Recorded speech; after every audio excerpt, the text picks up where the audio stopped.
আসসালামু আলাইকুম। সবাই কেমন আছেন? আশা করি সবাই ভালো আছেন। আজ আপনাদের জন্য নিয়ে এসেছি গল্পের ৩য় পর্ব। আশা করি গল্পটি আপনাদের ভালো লাগবে। তাহলে চলুন শুরু করা যাক। এই আমি কি করছি? ওর অনুমতি ছাড়াই ওকে কাছে টেনে নিচ্ছি।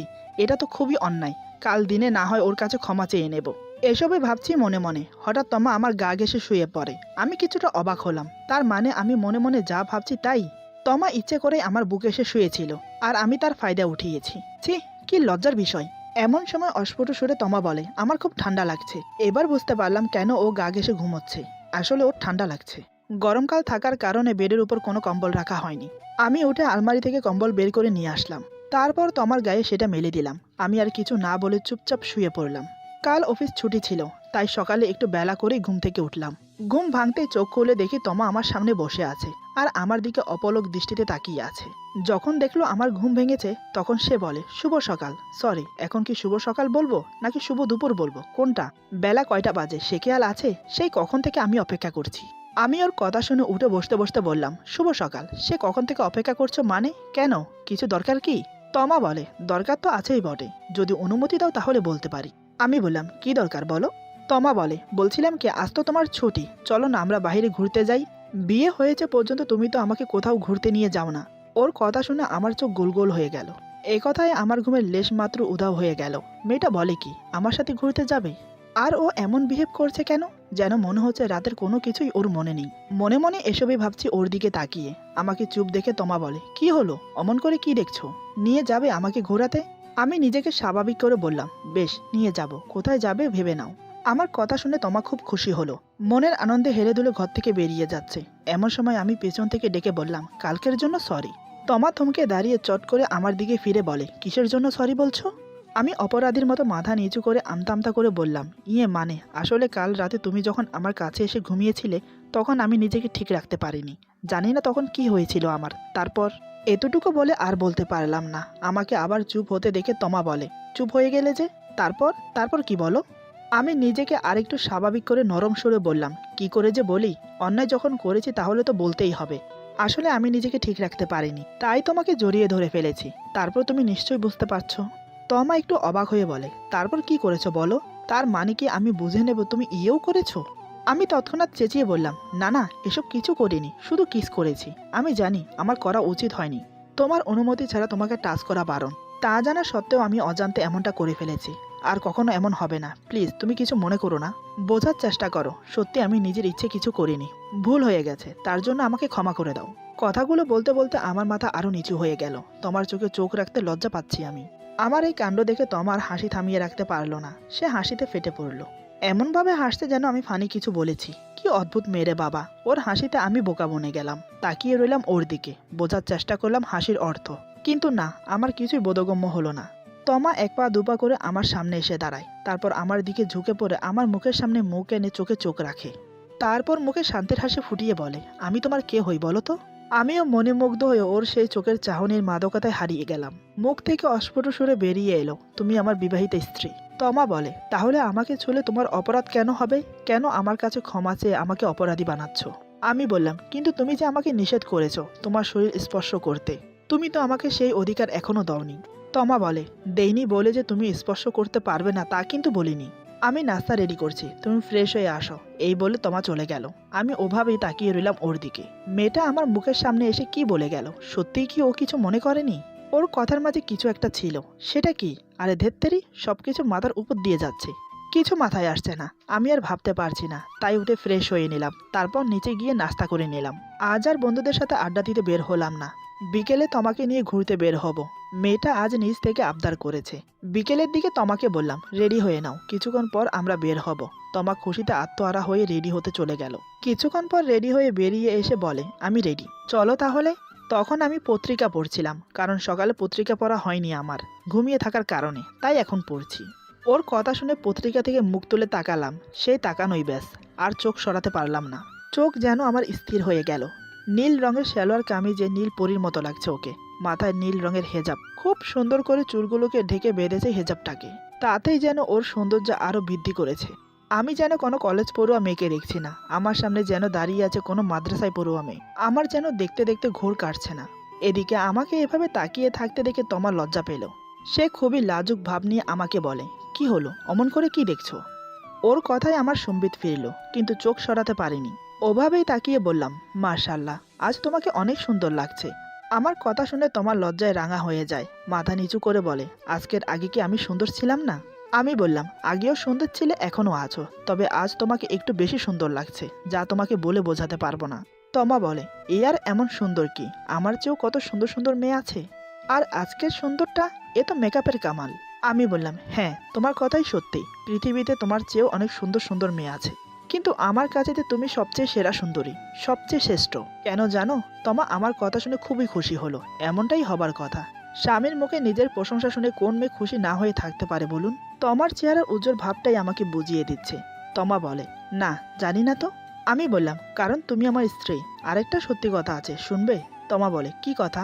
আমি ওর চোখে চোখ রেখে কিছুক্ষণ তাকিয়ে রইলাম, তারপর বললাম, সেটা না হয় পরে জানবে, এখন চলো, দেরি হয়ে যাচ্ছে। এই বলে আমি রুম থেকে বেরিয়ে গেলাম। তমা মুচকি হেসে আমার পিছু পিছু আসতে লাগলো। তারপর গাড়িতে বসে দুজন বেরিয়ে গেলাম। অনেকক্ষণ দুজন গাড়িতে বসে ঘুরে বেড়ালাম।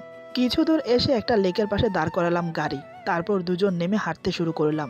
পরন্ত বিকেল, দিনের শেষে সূর্যটা ধীরে ধীরে তলিয়ে যাচ্ছে আপন গতিতে। তার যে এখন সময় শেষ।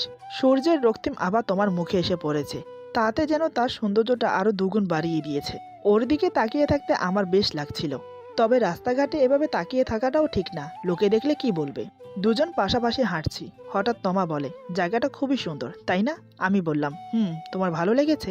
তমা বলে, ভীষণ ভীষণ ভালো লেগেছে। এখানে নিয়ে আসার জন্য তোমাকে অসংখ্য ধন্যবাদ। এখানে না আসলে বুঝতেই পারতাম না জায়গাটা এত সুন্দর। আমি বললাম, তুমি চাইলে মাঝে মাঝে তোমাকে এখানে নিয়ে আসতে পারি। তমা খুব জোর গলায় আমাকে বলে, মাঝে মাঝে কেন? এখন থেকে আমরা প্রত্যেক সপ্তাহে ঘুরতে যাব। আর তোমার ছুটি তো আছেই প্রত্যেক সপ্তাহে। আমি বললাম, বেশ তো, নিয়ে যাব। এভাবে দুজন আরো কিছুক্ষণ কথা বললাম। তারপর একসময় বাড়ির দিকে রওনা দিলাম। একসময় বাসায় এসে পৌঁছালাম। বাসায় এসে রুমে গিয়ে ফ্রেশ হয়ে নিলাম। ততক্ষণে তমা আমার জন্য চা নিয়ে এসেছে। আগে থেকে এখন তমা আমাকে খুব কেয়ার করে। যেমন এক স্ত্রী তার স্বামীকে কেয়ার করে।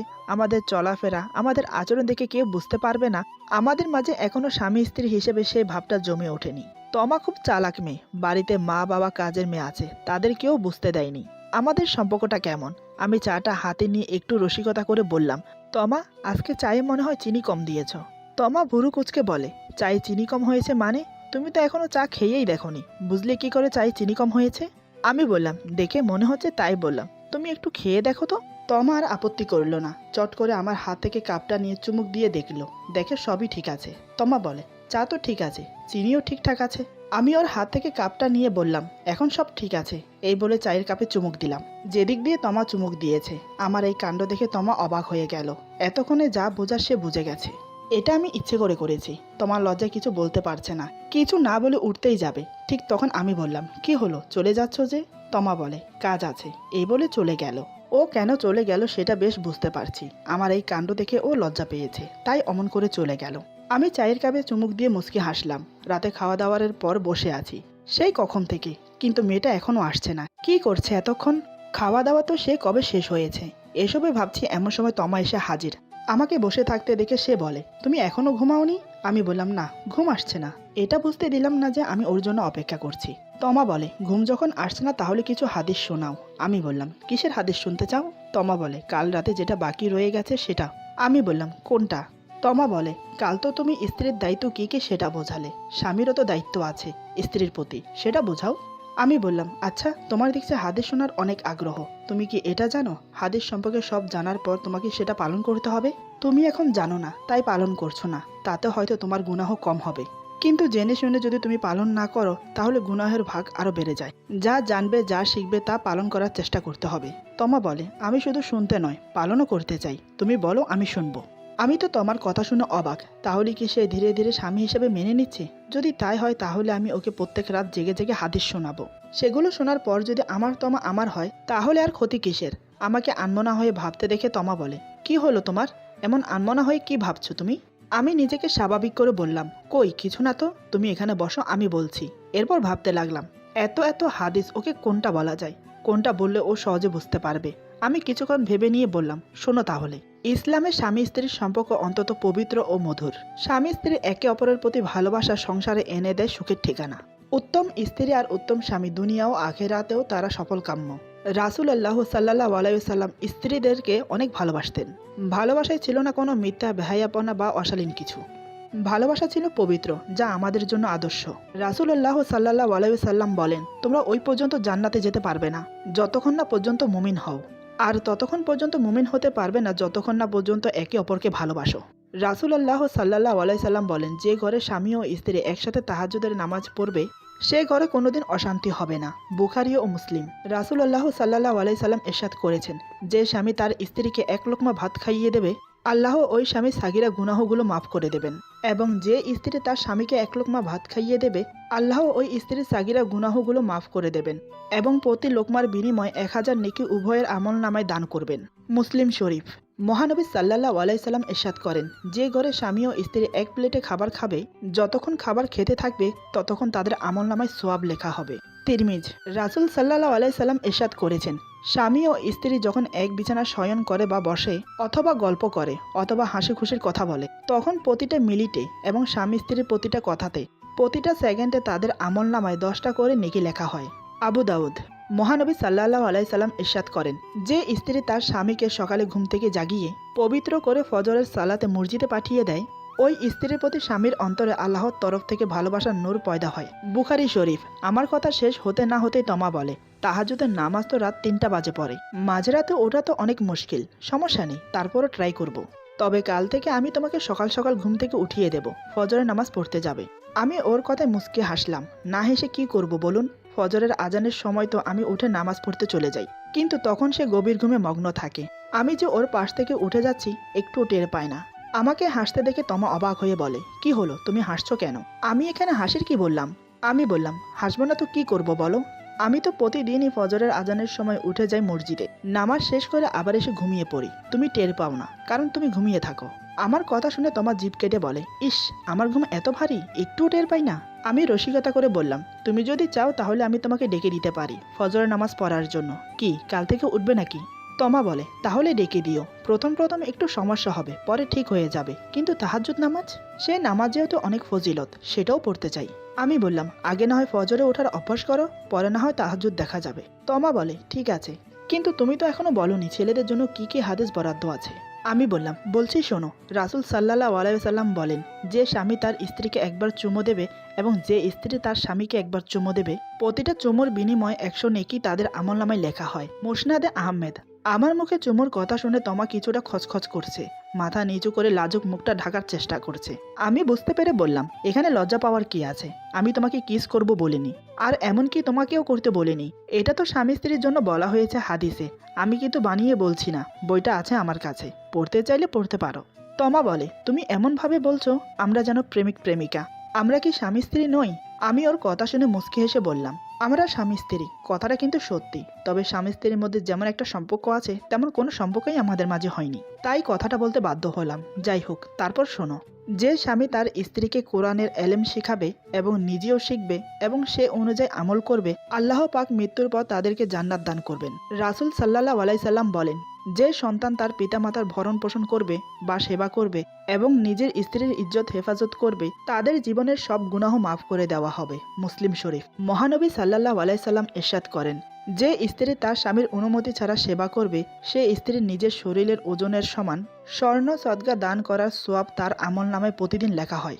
আর যে স্বামী তার স্ত্রীর অনুমতি ছাড়া তার সেবা করবে, সে স্বামীর শরীরের ওজন সমান স্বর্ণ দান করার সোয়াব তার আমলনামায় লেখা হয়। আবু দাউদ। এটা শুনে তমা আবার বলে, তুমি ঘুরে ফিরে আবারও একই হাদিস বলছো। আমি বললাম, কই, আমি তো কাল এই হাদিস বলিনি, কাল তো তোমাকে অন্য হাদিস শুনিয়েছি। তমা বলে, অন্য হাদিস বটে, তবে সেখানে স্ত্রী কিভাবে স্বামীর দায়িত্ব পালন করবে তার ব্যাপারে সব হাদিস বলেছ। আমি জানি আরও হাদিস আছে মেয়েদের ব্যাপারে, সেটা না হয় পরে জেনে নেব, কিন্তু এখন স্ত্রীর প্রতি স্বামীর কি কর্তব্য সেটা জানতে চাইছি। আমি মুচকি হেসে বললাম, এসব জেনে তুমি কি করবে? আমার তো মনে হয় না সেগুলো তোমার কোনো কাজে আসবে। তমা বলে, কাজ আসবে না আসবে সেটা আমি বুঝে নেব, তুমি শুধু বলো। আমি বললাম, ঠিক আছে, তবে বেশিক্ষণ বলতে পারবো না, কাল আমার অফিস আছে, জরুরি একটা মিটিং আছে। তমা বলে, আচ্ছা ঠিক আছে। আমি আবার বলতে শুরু করলাম। মহানবী সাল্লাল্লাহু আলাইহি সাল্লাম ইরশাদ করেন, যে স্বামী বাহিরে যাওয়ার সময় তার স্ত্রী ও সন্তানদেরকে সালাম দিয়ে বাসা থেকে বের হয় এবং যখন বাহিরে থেকে এসে আবার সালাম দেয়, অথবা স্বামী বাসায় আসলে বা বাহিরে যাওয়ার সময় স্ত্রী তার স্বামীকে সালাম দেয়, সেই ঘরে কখনো শয়তান প্রবেশ করতে পারে না এবং সবসময় রহমত ও বরকত নাজিল হতে থাকে। কখনো ঝগড়া বিবাদ হবে না সেই ঘরে। আবু দাউদ, তিরমিজ। মহানবী সাল্লাল্লাহু আলাইহি সাল্লাম ইরশাদ করেন, যখন কোনো পুরুষ বিয়ের সময় তার স্ত্রীকে কালেমা পড়ে কবুল বলে দোয়া করল, তখন সেই সময় হতে মৃত্যু পর্যন্ত তাদের আমলনামায় সওয়াব লেখা হয়। মুসলিম। হে আল্লাহ, প্রতিটা মুসলিম পরিবারকে কবুল করুন, আমিন। এই বলে আমি আমার কথা শেষ করলাম। তমা বলে, তোমাকে অসংখ্য ধন্যবাদ। সত্যি, তুমি না বললে জানতে পারতাম না হাদিসে আমাদের জন্য এত কিছু নির্দেশ দেওয়া আছে। আমি বললাম, হ্যাঁ, হাদিসে অনেক নিষেধাজ্ঞা আছে, সেটা আমরা মুসলমান হিসেবে মেনে নেওয়া উচিত এবং সেই মোতাবেক চলা উচিত। রাত অনেক হয়েছে, এবার ঘুমিয়ে পড়ো, বাকিটা না হয় কাল শোনাবো। এই বলে আমি শুয়ে পড়ি। তমা আর কোনো কথা না বলে ফ্রেশ হতে চলে গেল। কিছুক্ষণ পর ফ্রেশ হয়ে এসে মাঝখানের বালিশ ঠিক করছে। আমি দেখে বললাম, মাঝখানের বালিশ ঠিক করে কি আদতেও কোনো লাভ আছে? সেই তো ভয় পেলে, নয়তোবা ঠান্ডা লাগলে আমার বুকে এসে ঘুমোবে। তমা বলে, কি করব, আমি কখনো একা ঘুমাইনি, আর তাছাড়া আমি কি ইচ্ছে করে এমন করি নাকি তোমার মতো? ওর কথা শুনে আমি চমকে উঠলাম। আমার মতো মানে? আমি চট করে আধশোয়া হয়ে ওর দিকে তাকিয়ে বললাম, আমার মতো মানে? তুমি কি বলতে চাইছো? তমা বলে, কিছু না। এই বলে তমা বালিশ ঠিক করে শুয়ে পড়ে। আমি তখনও অবাক হয়ে তাকিয়ে রইলাম। আমিও হাজারো প্রশ্ন মাথা নিয়ে শুয়ে পড়লাম। মনে মনে বললাম, আজ যেন কিছু না হয়, মনে হয় মেয়েটা আমাকে সন্দেহ করছে। কিন্তু মানুষ যা ভেবে ঘুমায় আদতে কি তা হয়? হয় তার উল্টা। আমি চাই না ওর চোখে আমি ছোট হই, কিন্তু পাশে নিজের স্ত্রী শুয়ে থাকলে নিজেকে ঠিক রাখা বড়ই কঠিন। আজ মেয়েটা অনেক ফ্রিভাবে মিশেছে আমার সাথে, অনেক ক্লোজ হয়ে এসেছে আমার কাছে, সামনে থেকে আমাকে আহ্বান করছে। তাহলে কাছে টেনে কেন আবার দূরে সরিয়ে দিচ্ছে? কিছুই মাথায় আসছে না। নানান কথা ভাবতে ভাবতে ঘুমিয়ে পড়লাম। তমা ঘুমিয়েছে কিনা তা জানি না, কিন্তু আমি ঘুমের ঘরে ঢলে পড়লাম। তমা যতই আমার মুখের সামনে বালিশ দিয়ে শুয়ে পড়ুক না কেন, মনে মনে কিন্তু ওয়েট করছে আমি ঘুমানোর জন্য। যখন দেখলো আমি ঘুমিয়ে পড়েছি, ঠিক তখনই মাঝখানের বালিশগুলো সরিয়ে দিল। ও খুব ভালো করেই জানে মাঝরাতে অবশ্যই আমি ওকে জড়িয়ে ধরবো আর ঘুমের ভেতরে আদর করব। মুচকি হেসে তমা ঘুমানোর চেষ্টা করলো। এক সময় ঘুমিয়ে পড়ে তমা। মাঝরাতে যা হবার তাই হলো। ঘুমের মাঝে তমা এসে আমাকে জড়িয়ে ধরে, তবে জেগে নয়, ঘুমের মাঝেই আমাকে জড়িয়ে ধরেছে। মেয়েটা বুকে এসে পড়তে নাকে এসে লাগলো শরীরের সেই মিষ্টি গন্ধটা। গ্রানটা নাক টেনে অনুভব করতে করতে হঠাৎ আমার ঘুম ভেঙে গেল। চোখ খুলে দেখি মেয়েটা আমার বুকে। আমি কিছুটা অবাক হয়ে চেয়ে রইলাম ওর মুখের দিকে। কত নিষ্পাপ লাগছে ওর ঘুমন্ত চেহারাটা। ওর দিকে তাকালেই যে মায়ায় পড়ে যাই। কিন্তু প্রতিটা রাতে কেন এমন হয়, কিভাবে হয়, আর মাঝখানের বালিশগুলো কিভাবে সরে যায়? আমি কি নিজে সরিয়ে ওকে কাছে টেনে নেই, নাকি ও নিজে থেকে সরিয়ে দেয়, যাতে করে ও আমার কাছে আসতে পারে? যদি মেনে নেই আমি সরিয়ে ওকে কাছে টেনেছি, তারও তো কোনো ব্যাখ্যা খুঁজে পাচ্ছি না। প্রতি রাতেই কি এমন ভুল হয়? আমি ঘুমিয়ে ঘুমিয়ে বালিশ সরিয়ে ওকে কাছে টানবো, এমন ভুল তো হার রোজ হতে পারে না। কি হচ্ছে এসব? এদিকে ও মনে মনে সন্দেহ করছে আমাকে। তার ইঙ্গিত আজ রাতে সে দিয়েছে। সে ভেবেছে আমি বুঝতে পারিনি, কিন্তু আমি সবই বুঝেছি। এভাবে তো আর চলা যায় না। নিজেকে আর কত কন্ট্রোল করে রাখতে পারবো? যার বউ কিনে এত সুন্দরী, আমি ওকে ভালোবাসি, ওর মায়ায় পড়েছি আমি, তাই তো এত ব্যাকুলতা ওকে কাছে পাওয়ার। এইসবই ভাবছি তোমাকে বুকে নিয়ে। এমন সময় মেয়েটা নড়ে চড়ে আমাকে আরো শক্ত করে জড়িয়ে ধরে। ওর মুখ আমার বুকের মাঝে, মুখের গরম নিঃশ্বাস পড়ছে বুকের ওপর। চুলগুলো উড়ছে ফ্যানের বাতাসে, সেই চুল উড়ে এসে আমার মুখে পড়ছে। আলাদা একটা মাদকতা ছড়িয়ে পড়েছে পরিবেশে। আমিও যে ওর ছোঁয়ার নেশায় মাতাল হয়ে পড়েছি, নিজেকে আর ধরে রাখতে পারছি না। দু হাতে আগলে নিলাম আমার তোমাকে। মেয়েটাকে যে বুকে পেলে আমি স্বর্গ খুঁজে পাই, তখন ইচ্ছে করে ওকে সব ভালোবাসা উজাড় করে দিতে। আমিও ওকে জড়িয়ে ধরলাম, তারপর গালে গাল ঘষতে লাগলাম। আলতো করে মাথার চুলগুলো গলার পাশ থেকে সরিয়ে চুমো খেলাম। দু হাতে শক্ত করে ওর পিঠ খামচে ধরলাম। পাগলের মতো সারা মুখে কিস করতে লাগলাম। ওর ঘুমন্ত চোখে আলতো করে চুমো খেলাম। তারপর ওর চিকন সরু লাল ঠোঁট জোড়া নিজের দখলে নিলাম। ডুবিয়ে দিলাম ওর ঠোঁটে ঠোঁট। সেখানেই যেন পরিতৃপ্তির স্বাদ। কেন জানি না এত নেশা ওর ঠোঁটের মাঝে আমাকে পাগল করে দেয়। এভাবে আদর করতে করতে বেশ কিছুক্ষণ সময় কেটে যায়। তমা নিশ্চুপ হয়ে আমাকে জড়িয়ে আছে, এমন ভাবে আছে সে যেন কিছুই টের পাচ্ছে না। সত্যিই কি সে কিছুই টের পাচ্ছে না, নাকি ঘুমের ভান্তরে সবকিছু উপভোগ করছে? কেন জানি আমার মনে হচ্ছে ও জেগেই আছে। তা না হলে এত কিছুর পরেও একটা মেয়ে কেন নড়াচড়া করবে না? মনে মনে ভাবলাম আজ সারা রাত এভাবে আদর করে কাটিয়ে দেব, কিন্তু নিজের বিবেকে বাধা দিচ্ছে, তাই আর সামনে এগোতে পারছি না। হঠাৎ কি মনে হতেই আমি ওকে ছেড়ে দিলাম। জানি এই পরিস্থিতিতে আমার খুব কষ্ট হচ্ছে, তারপরও নিজেকে ওর কাছে ছোট করতে পারবো না। আমি জানি ও একদিন আমারই হবে, তখন না হয় নিজের মনের চাহিদা মতো ওকে ভালোবাসবো। এসব ভেবে বড় একটা নিঃশ্বাস ছেড়ে চোখ বন্ধ করলাম ঘুমানোর জন্য। এপাশ ওপাশ করতে করতে একসময় ঘুমিয়ে পড়লাম। আমাদের বাড়ির পশ্চিম দিকের মসজিদ থেকে আজানের সুর ভেসে আসছে। ভোর হয়ে গেছে। উঠে পড়লাম নামাজ পড়ার জন্য। উঠে দেখি তমা অকাতরে ঘুমোচ্ছে। চিন্তা করলাম মেয়েটাকে ডাকবো নামাজ পড়ার জন্য। ও তো বলেছে নামাজ পড়বে, যাই হোক দেখা যাক না কি হয়। আমি তমা তমা বলে কয়েকবার ডাক দিলাম, কিন্তু কোনো সারা শব্দ নেই। সে তার ঘুম নিয়েই ব্যস্ত। এবার আমি ওর গায়ে হাত দিয়ে ডাকতে লাগলাম, তাতেই যেন বিপত্তি হলো। হঠাৎ তোমা যা করলো, তা আমি জেগে কেন, ঘুমের মাঝে কল্পনায়ও আসবে না এমন কিছু। ভাবতে পারিনি মেয়েটা এমন করবে। এরপর যা হলো। আজকের গল্প এখানে সমাপ্ত। গল্পের বাকি অংশ পেয়ে যাবেন আগামী পর্বে। সবাই ভালো থাকবেন, সুস্থ থাকবেন। আল্লাহ হাফেজ।